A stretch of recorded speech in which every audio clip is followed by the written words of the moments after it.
1. Create 3D mesh. Pick a counter. Export texture. Export mesh. Repeat for all 10.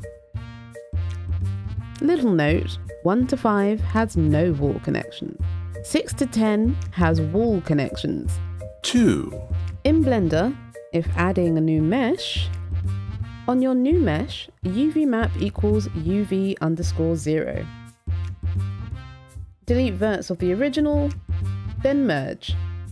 To recolor, open image, export UV layout, customize it, re-import.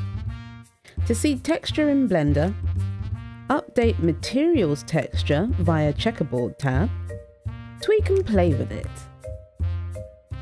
Save, delete shadow verts, merge all to mesh_0, save as shadow.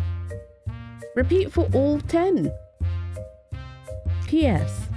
When doing invisible counters, you must keep a tiny piece of mesh.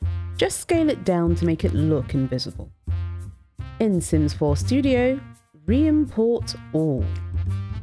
Done! Ooh, how shiny! Now who's going to clean all these counters? For more Pixie tips, don't forget to subscribe.